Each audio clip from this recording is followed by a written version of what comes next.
ሐዋርያው ቅዱስ ጳውሎስ ወደ ሮሜ ሰዎች ከላከው መልእክት ምዕራፍ 1 ላይ ቁጥር 16 ላይ እንደሚል ቃል አለ። በወንጌል አላፍርም፣ አስቀድሞ ለአይሁዳዊ ደግሞም ለግሪክ ሰው ለሚያምን ሁሉ የእግዚአብሔር ኃይል ለማዳን ነው። ዛሬ በየአደባባዩ ወንጌልን ስንሰብክ ስንናገር ስናውጅ ለብዙዎቻችሁ አንድ ጥያቄ አለ። አታፍሩም ወይ የሚል እንደዚህ አይነት ንግግሮች የምትናገሩ ሰዎች አላችሁ። በዛን ዘመን በሮም ጎዳና በጣም ብዙ አይነት ፍልስፍናዎች አስተምሮችና ብዙ ሃይማኖቶች ባሉበት ሰዓት ላይ በዛን ጥልቅ የሆነ የፍልስፍና ርዕዮተ ዓለም በነበረበት ዘመን ላይ ሐዋርያው ቅዱስ ጳውሎስ በሮሜ ሰዎች ድሮ ሲናገር በወንጌል አላፍርም ሲል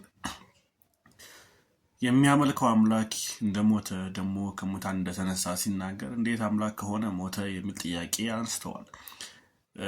ኢየሱስ ከሙታን ተነሳ ሲል ደግሞ ኋይ ለምን አስፈለገ? ለምን ኢየሱስ ሞት አስፈለገው? አምላክ ከሆነ ለምን ይሄን አይደለም የሚል ጥያቄዎች የሚያስነሱ ብዙ ፍልስፍናዎች ብዙበት ዘመን ላይ ነው። ግን ይሄን እውነት ለመናገር የገባውን ነገር ለመናገር አላፍርም የሚል መነሻ ሐሳብን ተጠቀመ። በወንጌል አላፍርም፣ ይህም ለማዳን የእግዚአብሔር ኃይል ነው አለ። ወንጌል የሰው ልጆችን ለማዳን የመጣ የእግዚአብሔር ኃይል ነው። ወንጌል ስለ ልጁ ስለ ክርስቶስ ኢየሱስ ነው።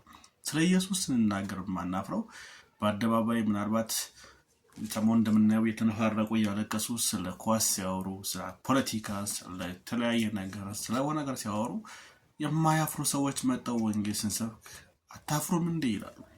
ወዳጄ ላፍር አልችልም። በዚህ ዘመን ሐመጽ በበዛበት፣ ኃጢአት በበዛበት፣ ስርቆት ክብር በሆነበት፣ ወንጀል ክብር በሆነበት፣ ዝሙትና ሴሰኝነት ክብር በሆነበት፣ ስካር ክብር በሆነበት በዚህ ዘመን ኃጢአተኛን ንስሐ ግባ ብዬ ለመናገር አላፍርም። ባለስልጣን የተባለው ሰውዬ በሙስና የዳከረ ሌባ በሆነበት፣ ህግ አስከባሪው ህግ የሚጥስ በሆነበት፣ የሰው ደም እንደ ውሃ በሚፈስበት በዚህ ዘመን፣ ሰው ህሊናውን በሸጠበት በዚህ ዘመን ኃጢአተኛ ናችሁ ንስሐ ግቡ፣ ስለ ሰው ልጆች ኃጢአት ደግሞ ኢየሱስ መስቀል ላይ ሞቷል ብዬ ለመናገር አላፍርም። ዛሬም ነገም ሁሌ መክታችን ነው። እሱም ክርስቶስ ኢየሱስ ስለ ሰው ልጆች ኃጢአት ሲል በቀራንዮ መስቀል ላይ ሞቷል።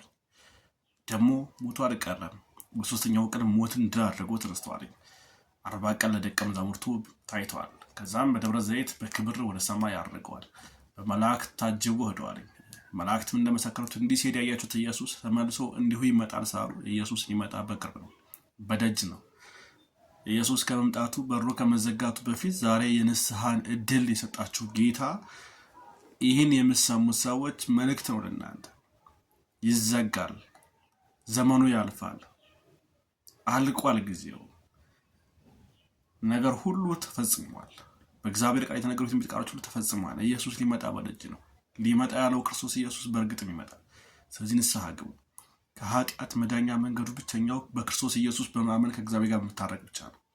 መጽሐፍ ቅዱስ የኃጢአት ደሞዙ ሞት ነው ስለሚል ስለ ኃጢአትህ ክርስቶስ ኢየሱስ ሞቶልሃል። ስለ ኃጢአትሽ ክርስቶስ ኢየሱስ ሞቶልሻል። በእርሱ ስታምኑ የዘላለም ሕይወት አለ። በእርሱ ካላመናችሁ ግን በአንዱ በክርስቶስ ባለማመናችሁ የእግዚአብሔር ፍርድ በእናንተ ላይ ነው። ሕይወትንም አታዩም።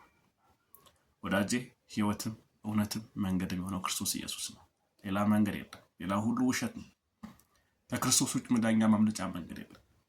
ጌታ ኢየሱስ ይወዳችኋል። ንስሐ ግቡ። ዘመኑ አልቋል። ተመለሱ። ልባችሁን አታጠንክሩ። የሚያሳፍረውን ነገር በአደባባይ ለመናገርና ለማድረግ ኩራት አይሰማችሁ። ያሳፍራል። በእውነት ቃል በእግዚአብሔር ቃል ሲመዘን ያሸማቃል፣ ያሳፍራል። የማያሳፍር እውነት ግን አለ። እሱም የእግዚአብሔር ልጅ ክርስቶስ ኢየሱስ ነው። በኢየሱስ ክርስቶስ ማኑ ትድናላችሁ። ጌታ ኢየሱስ ዘመናችሁን ይባርክ። ምናልባት ዛሬ ይህን ቃል የምትሰሙ ሰዎች መታረቅ የምትፈልጉ ከእግዚአብሔር ጋር የዘላለም ሕይወትን ማግኘት የምትፈልጉ ሰዎች እዚህ በኋላ እኔ የምጸልየውን ጸሎት በጋራ አብረን እንጸልያለን። ጌታ ኢየሱስ ክርስቶስ ሆይ እኔ ኃጢአተኛ እንደሆንኩ አምናለሁ፣ ቃልህም ይናገራል። ነገር ግን ጌታ ኢየሱስ ክርስቶስ አንተ ከሰማያት ሰማያት ወርደህ ከቅድስት ድንግል ማርያም ተወልደህ በጴንጤናዊው በጲላጦስ ዘመን በቀራንዮ መስቀል ላይ ስለ ኃጢአቴ እንደሞትክ እንደተነሳ በክብር እንዳረክ ቃልህም ይናገራል። ይህንም አምናለሁ። ኃጢአቴን፣ በደሌን፣ መተላለፌን ሁሉ ይቅር በል። ልጅህ አድርገህ ተቀበለኝ። ሰይጣን፣ ኃጢአትን፣ ዓለማዊ ምኞትን፣ የሥጋ መሻቴን ሁሉ ክጄአለሁኝ። በጌታ በኢየሱስ ክርስቶስ አምናለሁኝ። አሜን። ተባረኩ።